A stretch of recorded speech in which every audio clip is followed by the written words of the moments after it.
This is Duke University.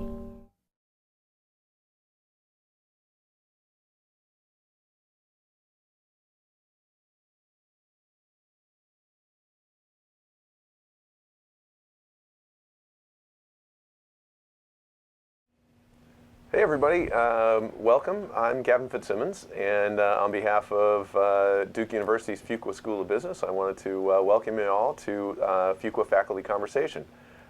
Today we're going to be talking, following up on the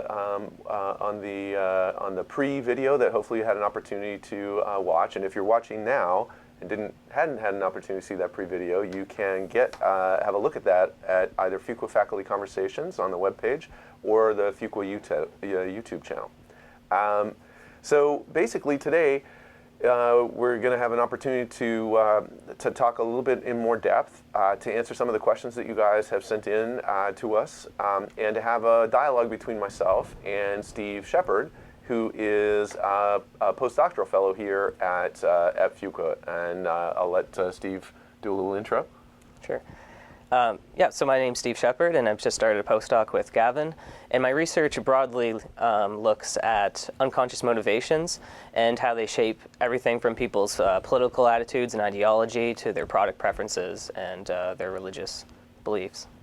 And Steve historically his interests have been more in, as he said, sort of these broader belief systems, and he's really interested in moving into the sort of the domain of exploring that in consumption settings, and thus he's come to Fuqua to sort of explore that stuff. So, so I thought what we would do today is just start to begin a dialogue between you guys, Steve and myself, about this notion of the unconscious consumer. And I should add, feel free, by the way, to send emails in, or to, not to me, I guess, because I'm not really going to be checking my email at the moment. What email do we want to be sending the emails into, team? Conversations. Conversations at fuqua.duke.edu. Or you can send a Twitter to us at, here I have to look at my Twitter. I'm going to go to my team again. Hashtag Fuqua Alumni. Are you impressed with my hashtag lingo there? So feel free to send in any questions if you're watching live, and we'll do our best to incorporate those into the discussion. So.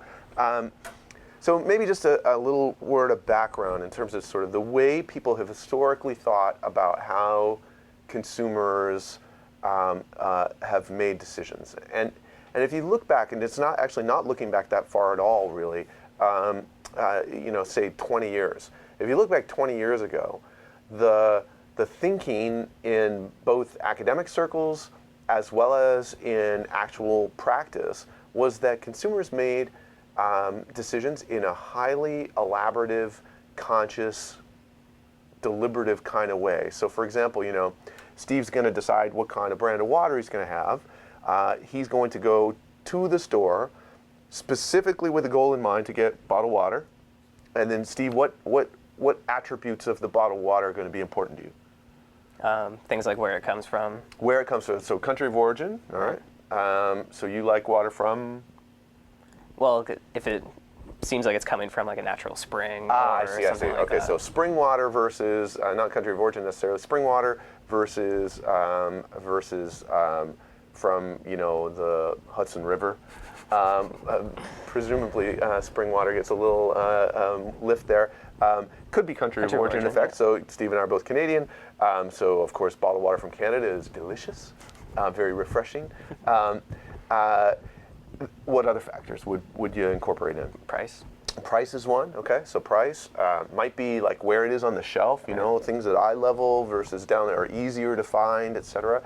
So you walk into the store, you have these price, you have the country of origin, you have the source as factors, and then historically, we would think that Steve would put weights on those attributes. So which one's most important, Steve, of those three? Price. Price, okay. So price is his most important one. He's got a 50% weight on price, then a 30% weight on source, and a 20% weight on country of origin. And then he goes in and he looks at every single bottle of water in the bottled water category. All right, so I don't know how many there'd be. Probably, well, I don't know. Endless. And yeah, in a particular store, maybe 30 or something, Right, 30 sure, different yeah. brands, let's say. And he would then rate each of these 30 brands on all of these 3 attributes, multiply those ratings times the weights, and the one that came up with the highest utility would be the one that Steve would purchase, okay? Now, of course, that's how all of you guys buy your bottled water. Perhaps not. So it sounds ridiculous when I describe it like that you would make every purchase decision in, say, a supermarket in that highly elaborative, deliberative way. But 20 years ago, that's basically where the science was. That's what we were doing. Then there was this real big movement away from this sort of deliberative decision-making process for consumers to thinking about perhaps there are things that are occurring outside our conscious awareness. And I've used the iceberg metaphor, and we used it in the pre-video. The notion is that, yeah, I mean, part of the iceberg, you know, let's imagine here's our ocean, here's the top of the ocean. We can see part of the iceberg up here, but then there's this huge piece of the iceberg that's down underneath the water line. And it's the same idea in terms of consumer decision making. There's a small piece of consumer decision making that occurs at a highly elaborative, deliberative level.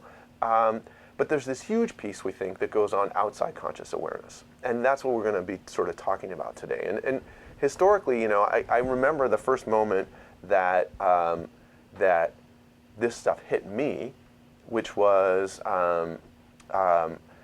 Steve's not old enough to remember this.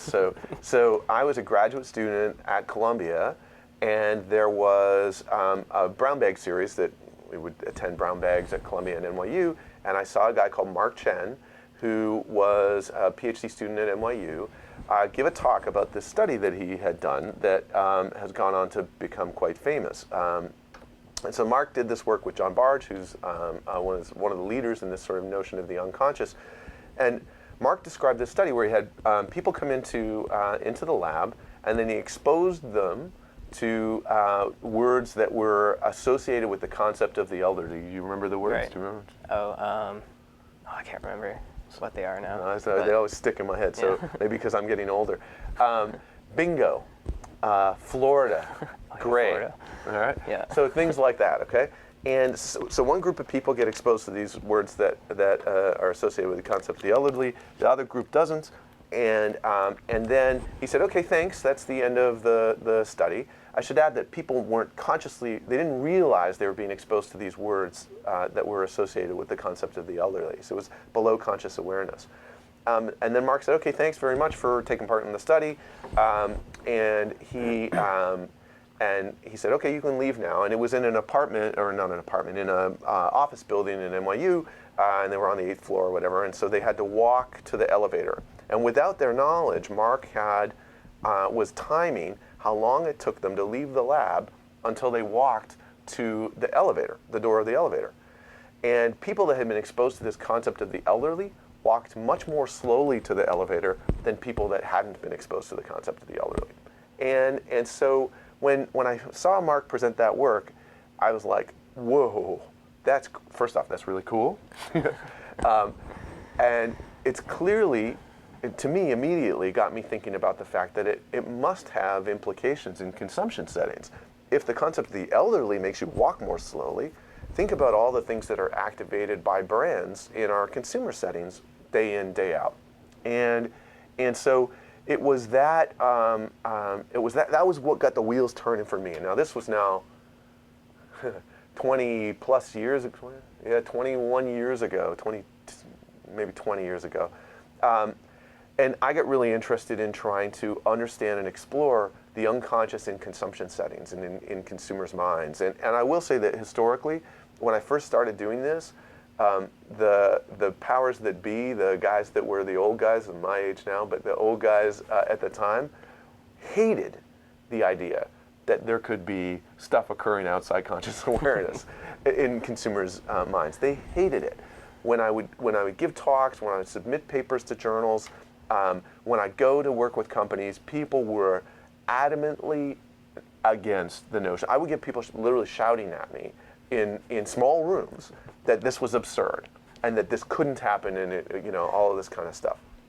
So we've come a long way since those days to now a much broader acceptance in certainly in the academic community and growingly in the managerial community that there is this huge amount of stuff that goes on outside conscious awareness, and that perhaps we should be factoring it in. And in fact, much of the time that I spend working with managers nowadays, I spend not trying to convince them that things are occurring outside conscious awareness, but try to talk to them about what are the implications of that for you, for how you manage your brands, for how you allocate across your marketing mix, et cetera. And we'll talk a little bit about that today. So I thought maybe just as a kickoff, I'd just quickly remind you of one of the things you saw in the pre-video, and then I'm going to ask Steve to tell you about a cool study that he's been doing recently. So in the pre-video, I talked about the work that we had done where we exposed people to brands, either an Apple brand or an IBM brand. And we did this outside conscious awareness subliminally, so it was a subliminal presentation. People didn't know they'd been exposed to the brand logo, and it actually significantly changed their behavior. So people exposed to the Apple logo became much more creative than people exposed to the IBM logo. And I always have to apologize to my friends at IBM when I say that. And in fact, the IBM guys became slightly less creative than Baseline. So again, apologies to my IBM friends. So just an illustration that you guys have seen of the role that some of that the unconscious can play in a brand context. And you think about, imagine yourself walking through a supermarket and all the brands that you're getting, bombarded with at a conscious level. Clearly, you're not capable of consciously processing all of that stuff. But at a non-conscious level, our non-conscious system is actually. And does a great job of it. And so that's just sort of a lead into this notion that we'll have a little bit of a dialogue about brands and the unconscious. And so Steve, maybe you want to talk a little bit about your iPhone study? Yeah, sure. So in one study, I wanted to look at how different brands can be multifaceted. So with Gavan's study, he looked at how Apple makes people more creative, because there's this idea of creativity associated with Apple. But what I want to look at is how brands and some other studies, politicians and different other things like that, have these multifaceted components where they can appeal to people at different times given a particular motivation. So in that study, we threaten people's sense of personal control. And so the way that we usually do that is we ask people to think of a time where they lacked control over some outcome in their life. And that's shown to decrease feelings of personal control, and it heightens this need to see something as being in control. And Steve, when you say, what kinds of things do people give it, like what kind of examples do people give of like they didn't have control in their personal lives? Things like job loss, getting fired. Okay. Loved ones getting sick. Not that that's ever going to happen to any of you guys, but okay. A car accidents is a big one too. Okay. So things like that. So people recall these times.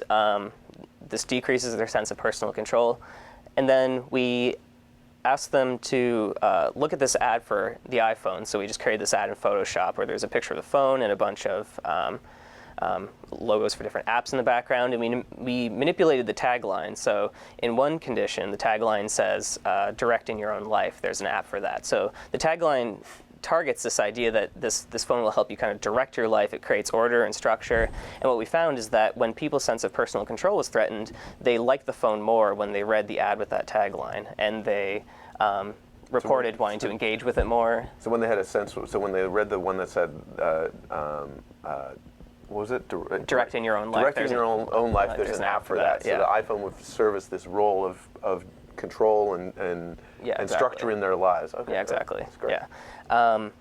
So conversely, in a different condition, we instead had people think of the things in their life that were important to them or are important to them and how they've changed over time. So we'd ask people things like, what was your favorite childhood toy?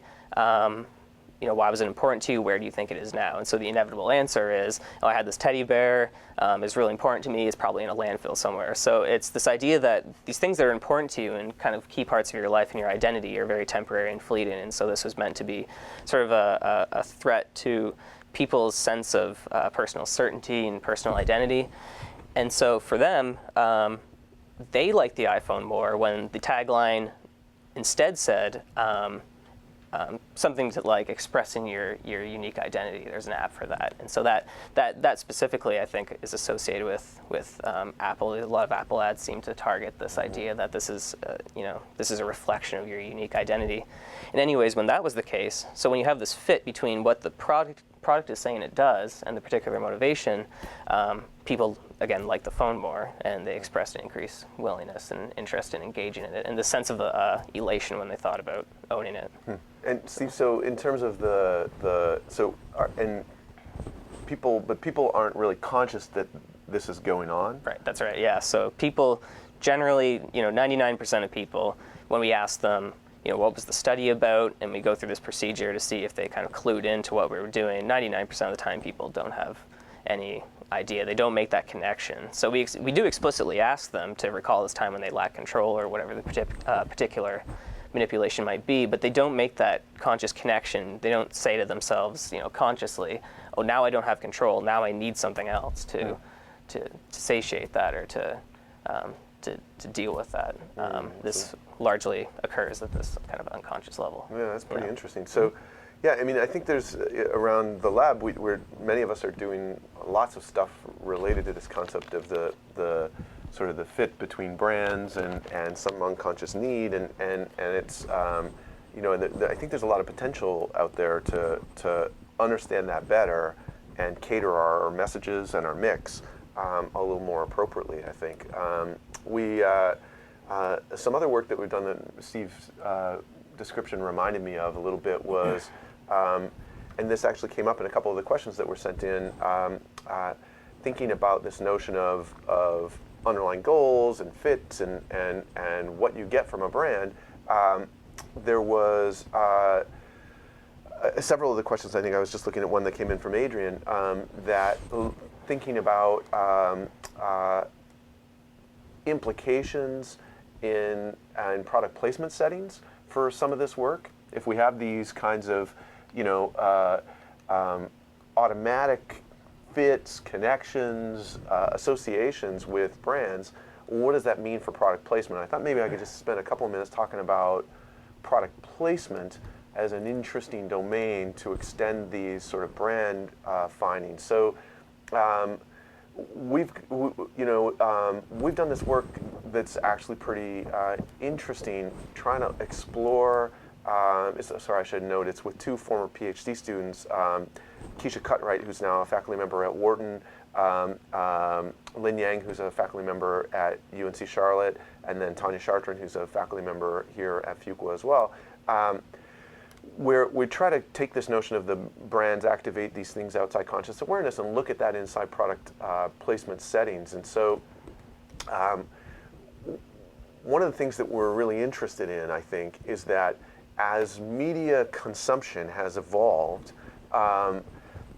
you see very different viewing patterns than we saw 10, 15 years ago. So many of you guys have kids. Think about how your kids watch TV. I'll just do a little sidebar for a second. So I got a 13-year-old, a 6-year-old, and a 4-year-old. And my kids learned very early on that they didn't like advertisements.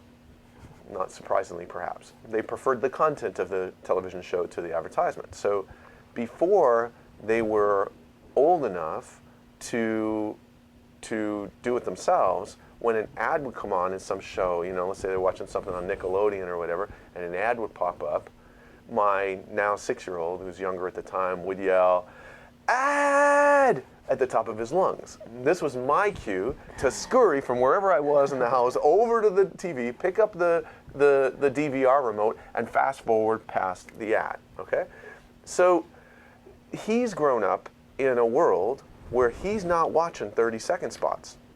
Now he's old enough he can fast forward past it himself. And now, to be honest, they don't even consume media really on the television. For travel initially, we got them iPads. We did our sabbatical in Australia, and so we got the kids iPads for that trip, which, by the way, was the best investment I've ever made. Highly recommend to those of you traveling with kids. And so now they're accustomed to consuming media, as more and more of us do, in alternative, channels, streaming, etc.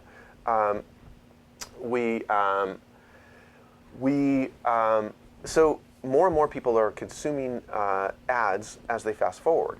Well, we started talking about this notion, and it occurred to us that the fast forward ad really was, in a way, sort of an unconscious brand presentation, right? If you think about what you do when you fast forward past an ad block, you fast forward, and you're not fast forwarding going like this, right? Because if you're going like this, you miss when the program comes back on. So you're fast forwarding, staring at the screen. Now, you don't think that anybody's attempting to persuade you during that period, but what's happening is you're seeing an ad that's going, and then a brand pop, and then a brand pop. And so what we were interested in was whether those sort of fast exposures, A, do they impact you in some different way than regular speed exposures, and B, are they doing it are they having some interesting interactions with the brands around them in the block? Fast forward, you've seen a series of these pop up. So it's interesting that, in fact, most people's intuition and most folks that are in advertising think that what we should be doing is having consistency amongst the ads. So, for example, if I have a brand that's very sincere, let's think about Hallmark. I want to place Hallmark in an ad block next to another brand that's rated as highly sincere. I don't want to place Hallmark next to a really exciting brand, right? Because that's going to lead to this conflict. And also, if I'm going to place an ad for Hallmark, I want to do it in the context of a sincere program, right? I don't know, what's a sincere program? Like a family movie, a Hallmark movie, a Hallmark movie, a family movie, something like that. Sure, and not on Jackass, for example. Okay, all right. So that's the intuition, and in fact, we found that is entirely true. That you want these ads to be consistent with one another and consistent with the program when they're shown at normal speeds. This is the big caveat. When they're shown in fast forward, not only do you actually get a bigger impact of the ad in fast forward than you did when it's during regular speed, but it's better for it to be sort of incongruent, to not fit with the environment around it in a way, because it pops out a little bit more for folks. And so across a whole bunch of these things, we've sort of been thinking about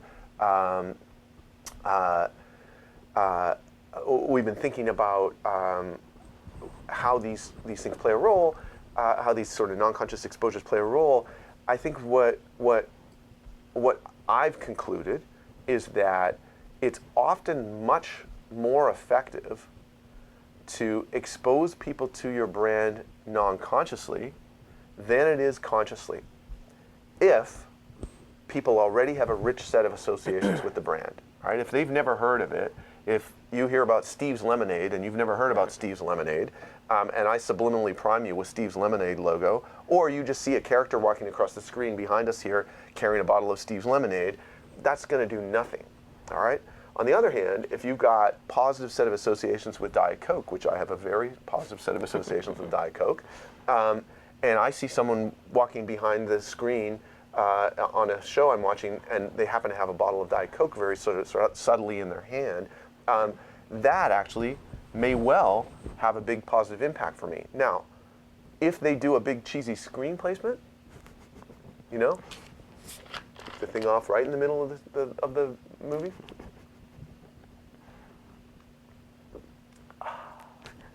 Nothing. In fact, you get backlash, okay? And I'll note that you pay, some of you guys have done some of this stuff, you pay a lot more for those super prominent screen placements. I'm screwing my friends at Diet Coke here.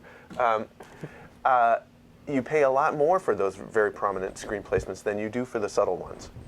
What we're finding is that for brands that have this strong set of associations, you're much, much better off allocating resources to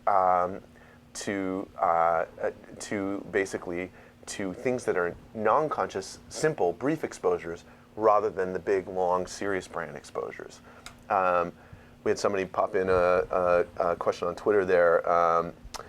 Trying to work out about correlation or causation. Right. That's interesting. And then a secondary question here so I got the question. So basically, one is correlation versus causation. So for example, how do we know, quote unquote, know that when Steve and I are talking about some of these things that actually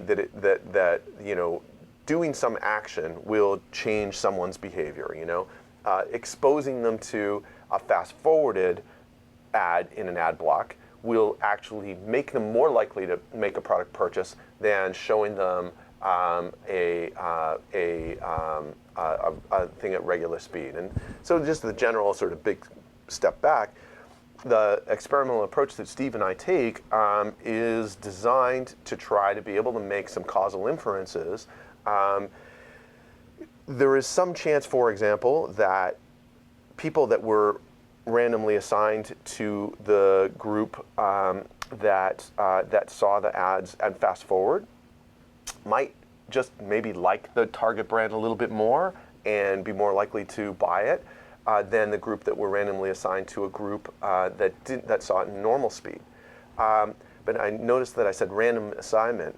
So sort of the experimental paradigm says that if we randomly assign people to one group versus another, on average, you're going to distribute liking, disliking, individual differences. Everything is going to get distributed across those two groups, so that by randomly assigning them to the two groups, if there are group differences in response to a stimuli, that suggests that we can make a causal inference about the fact that it's one group that actually, or that's one action that is changing this. And we have a whole series of stats that we use to obviously to validate that.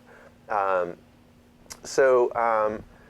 right, so back to sort of brands for a second and thinking about now implications for you guys. So if you're managing a well-established brand, I would push you to go back right now and think about how you're allocating your, for example, product placement budget to very prominent product placements or very subtle ones. My guess is that you're overweighting the prominent ones. Stepping up a notch in the marketing mix of your total marketing investment, how much are you spending on 30-second spots on national TV? How much are you spending on simple product placements in television programming? How much are you spending on very subtle placements through web media, etc.? My guess is that you want to probably shift over more to those more sort of more subtle kind of things. A question just came in about applying some of these ideas to social media and social media metrics, and that's a great question. It's interesting. We're working right now. We just signed a deal last week where we have every Twitter we now have access to every Twitter that's ever been sent. So Twitter being a public forum, every time you tweet something, including this question that just came in, it's recorded somewhere. And so it's interesting now. We've been starting to think about, well, what can we do with all of this sort of wealth of data to understand some of these issues. One of the things, my first questions when we started looking at and working with the Twitter data was, well, I bet there's a lot of people tweeting about brands. Yeah. I'm a marketing guy. It seemed like this would be natural. Turns out there's not a ton of tweeting going on about brands. So explicit brand tweets are a tiny, tiny, tiny percentage.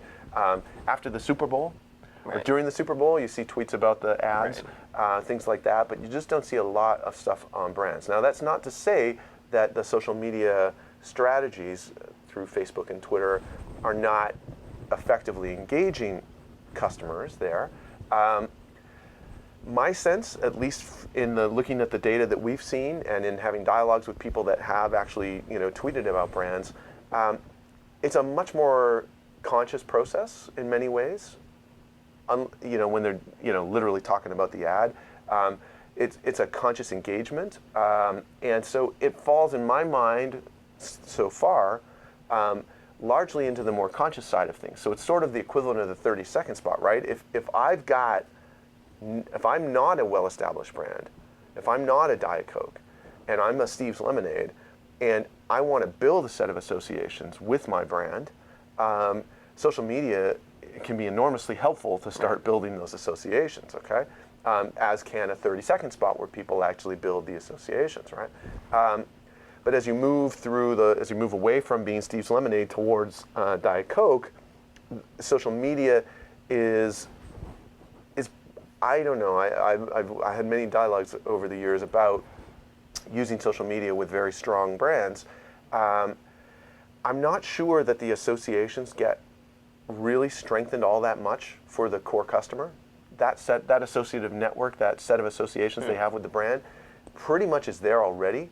And so if it's a highly elaborative Facebook, Twitter kind of interaction, I'm not sure how much you get there. Now, if you're a new brand and you're trying to build a brand, boy, I think that it's an enormously powerful way to build associations. So again, I lump it for big pre-existing brands closer to the 30-second spot than I do the non-conscious product placement kind of stuff in terms of where the big sort of bang for the buck's going to be. Well, so maybe we should shift from brands and start to maybe say a few words about eating stuff. Sure. In the pre-video, I talked a little bit about some of the work that we had been doing looking at social influence and how the folks in our environment actually change our eating behavior.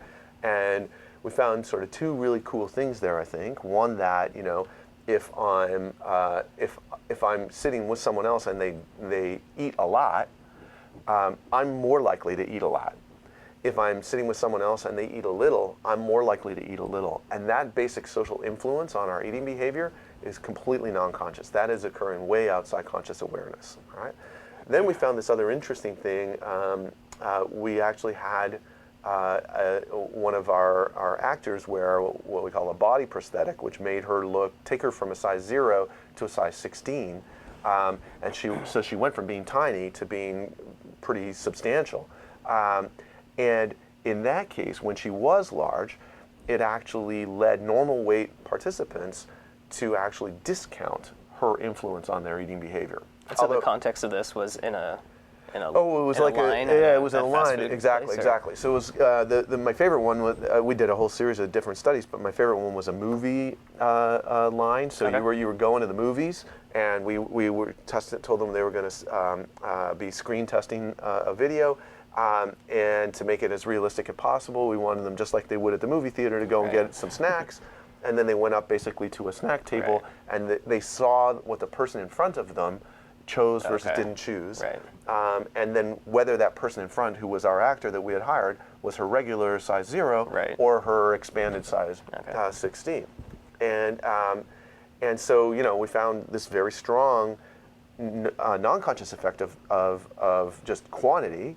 And that occurs regardless of people's size. And then if they're big, you tend to dampen that influence, although I will note it didn't go away. So when a large person ate a lot, you still ate more than you normally would. When a small person ate a little, or when a large person ate a little, you still ate less than you normally would. It was just a dampened influence. And that was a conscious override. So presumably people were thinking, well, I'm normal weight, that person's a large person, I don't want to have them impact me, and they try to override that, although they weren't entirely able to do so. Interesting sort of stuff on sort of the the non-conscious piece here on the eating stuff, which we followed up a lot on, and I'll say a few words about in a second. maybe it looks like we got a couple of questions that have come in Sure. that tie back to brands and for a second. So, and I think these are pretty interesting questions. So, so Jeff Popper sent in: does the unconscious effect have only short-term effect, or does it have a longer-term effect as well? It's a great question. Most of the studies that we tend to do tend to have relatively short-term horizons on their on the sort of the whether there's a behavioral impact. We have been doing, and we've been doing actually just recently, some interesting longer-term stuff.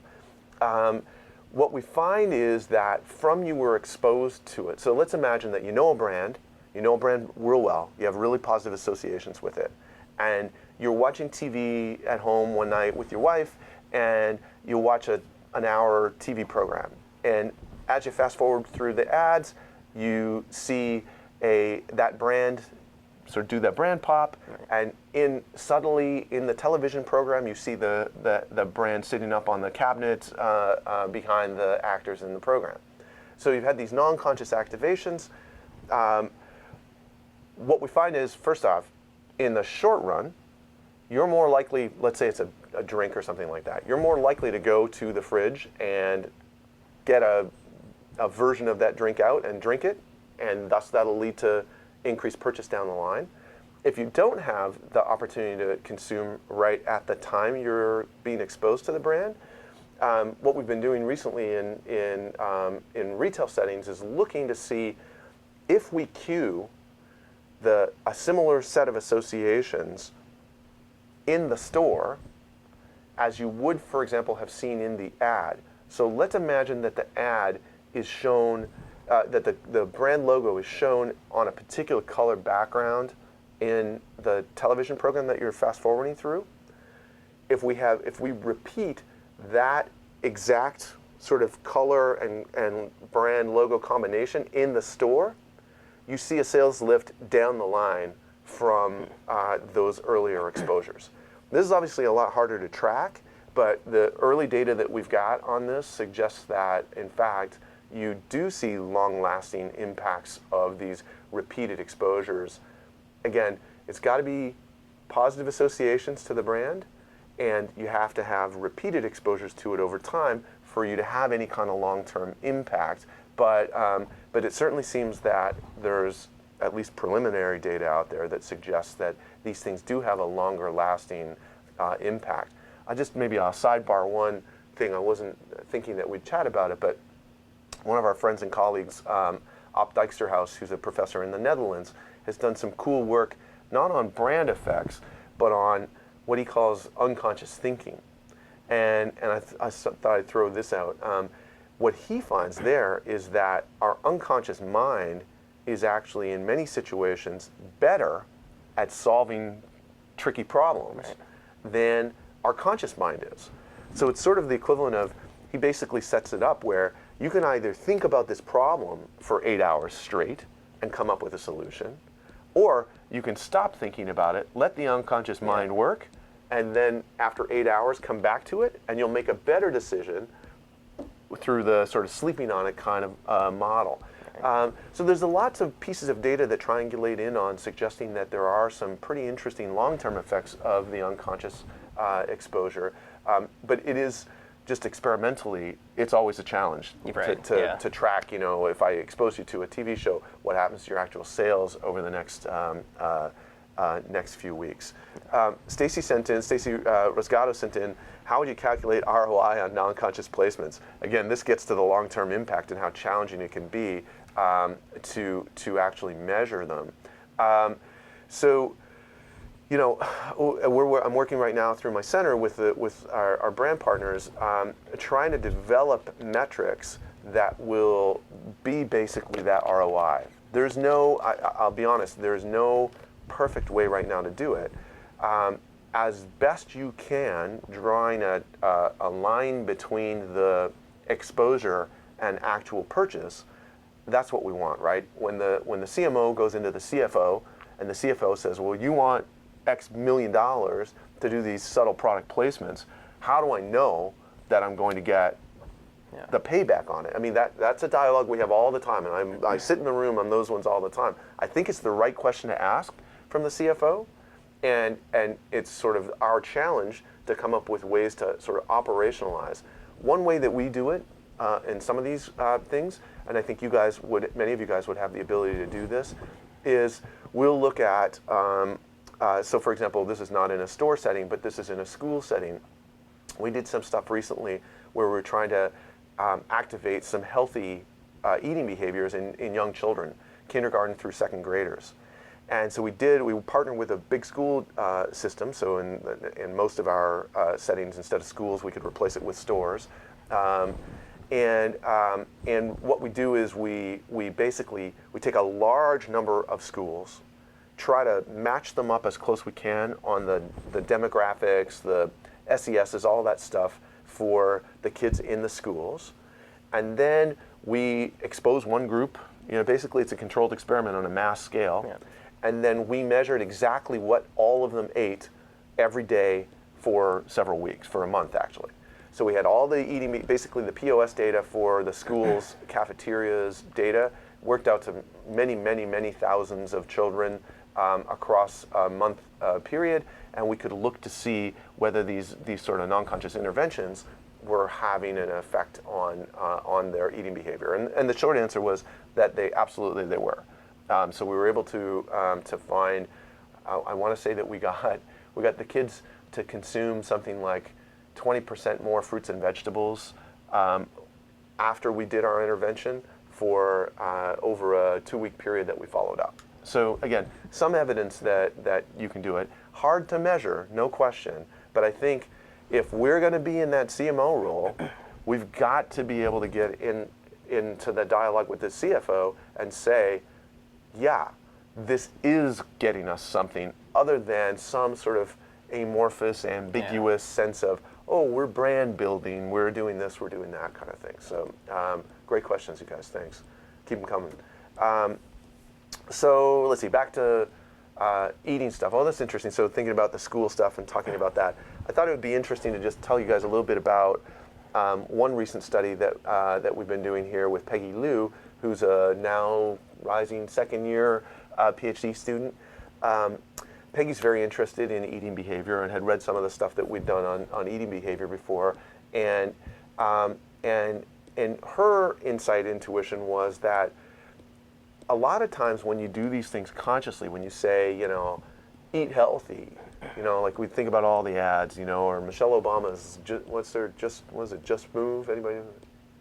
Nobody knows Michelle Obama's campaign? Nobody? No. I'm the only one? Good Lord. It's not an effective campaign, apparently. So, I think, the First Lady's trying to get kids to get out there and get physically active. And I forget exactly, it's called Let's Get Moving or Just Move or something like that. A lot of times when you expose people to these messages over and over and over again about we should eat healthy, we should exercise more, people build up sort of potentially a non-conscious resistance to it, right?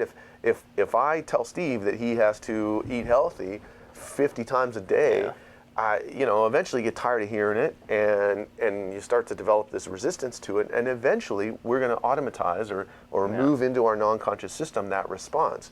Reminds me of the campaigns that have in high school too about drugs and those kinds of things. Just say no. I mean, people, you sit there in the audience and I think that my roll your eyes at the bad acting. The Just Say No campaign, I think, is my favorite campaign in history of an idiotic advertising campaign, right? Because what are we going to do? We're going to target a group of teens, and what do we know about teenagers? We know that teenagers are going to backlash no matter what. So what do? We tell them, just say no to drugs. Yeah. And what does that make them do? That makes them consume more drugs. But, we're digressing now.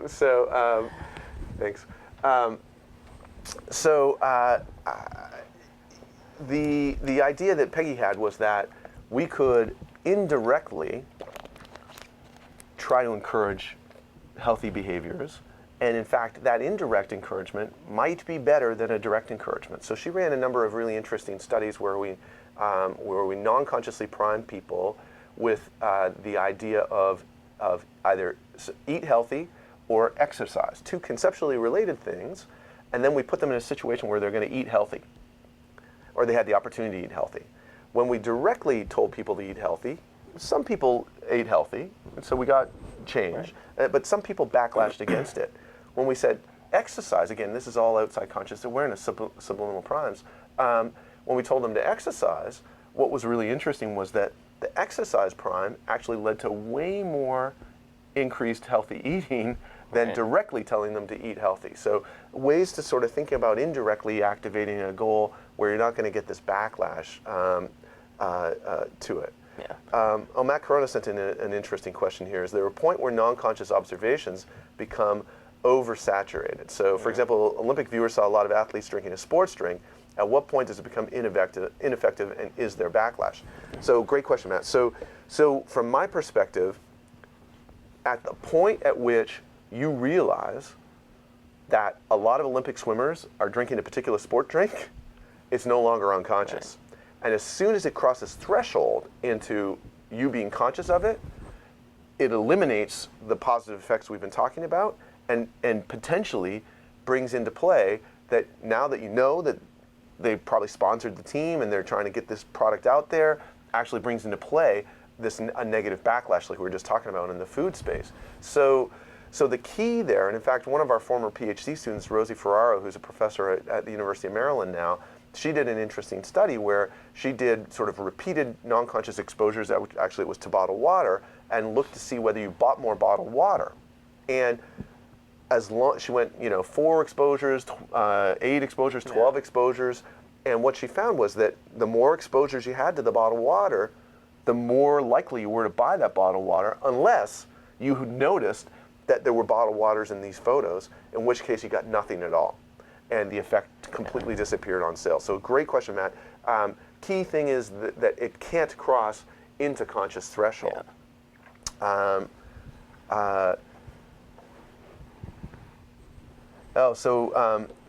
Romy asked an interesting question here. How is this theory might be applied to change consumer behavior in financial services? More savings, better budgeting. It's actually, that's a great question. There's actually not a lot of work has been done in this space. We're seeing now an increasing sort of a burst of activity over the last couple of years in folks that are interested in consumer financial decision making. In fact, one of our former faculty members, John Lynch, who some of you guys might remember, is leading a big effort in this space. Most of that effort is in sort of taking what I would think of as sort of a behavioral econ kind of an approach to it, where they're focusing largely on defaults, for example. So there's a guy out at UCLA, Shlomo Bernardsey, that's done some great work. He calls it, what's this? I forget his label for it now. But Shlomo's basically trying to show that if we can change something to a default, everybody basically just accepts the default, So you come to a new job, they say, here's the retirement program. You can invest anywhere from 0% of your income up to whatever it is. I forget. Let's say it's 10% of your income in a year into your retirement program. What would you like to do? And if the default is do nothing, a lot of people do nothing and invest nothing. And it's made worse when the decision that has to be made is complicated. Exactly. Too. When you see, there are, of course, 14,000 investment options that you have. So Shlomo found that just simply shifting the defaults on things like that to the default is that 10% of your salary will be invested. Or in Shlomo's case, he had a really cool study where he knew that people would be reluctant to give up 10% of today's money. So I think he calls it now savings for tomorrow. Instead of giving up today's money, what you can do is you can have people say that they'll give up they'll put their future raises into their retirement. Right. So they'll keep their base salary, but any future raises go into retirement. And so it's the idea is that I think sort of through taking advantage of some of these defaults, you can get people to engage in behavior that if they were consciously deliberating over, they probably wouldn't, right? So when you get a raise, like the last time you got a raise, did you think, what percentage of this raise should I deliberately, allocate into my retirement? Probably not so much. So that's sort of the extent so far of what people have been doing in the non-conscious space with finance. But I think that, as I say, there's been a huge sort of splash of activity over the last couple of years, and I think that hopefully you guys are going to see a lot more interesting stuff coming your way from your academic partners on this stuff, I think. Well, maybe we should shift and spend a few minutes. How are we doing on time? We don't have a huge amount of time left, so maybe we'll spend a couple of minutes talking about the third general piece that we talked about in the pre-video, which was this link between religiosity and brand reliance that we've been finding. And so just to quickly recap, basically what we found is that that we're finding that brand and religion seem to, interestingly enough, seemingly substitute for one another. And so, for example, when we activate the notions of brands in people's minds, even in very subtle ways, it actually leads them to believe less in God. And when you first hear that, you're like, no way, not happening. Let me assure you, if I did it to you, it would happen to you as well. Very robust result, very powerful across huge ranges of different demographics and whatnot. And in fact, the basic kernel of that idea was inspired in some part by some of the work that Steve had done. And I thought maybe, Steve, you could just talk a little bit about, in general, about some of the work you've done on this notion of substitutability. Yeah, sure. So, yeah, some of the research I've done is made a similar observation that things like governments, social systems, religions, and products serve these overlapping psychological functions. And so I think a good example is, like you were talking about with brands and religion, they both give people a sense of identity, a sense of, you can get a sense of belonging to the extent that you, identify with a given brand or it's a part of who you are. And so we've looked at that in some of our research. So, for example, in the domain of politics, when before an election, when the political climate's very unstable, people report higher beliefs in controlling God. But then after an election, when things have stabilized, then that belief goes down. And you also get it, experimentally as well. So if you tell people that politically things are unstable, you get stronger beliefs in God. And so that's just one example of how these seemingly very different things can substitute for each other in meeting these different psychological needs, whether it's a need to see the world as an orderly place or a need to feel like you belong or have this sense of identity. So it'd be funny if you would imagine that as we get closer to election day and things seem unstable and potentially crazy, you find people attending their local Sunday service more regularly.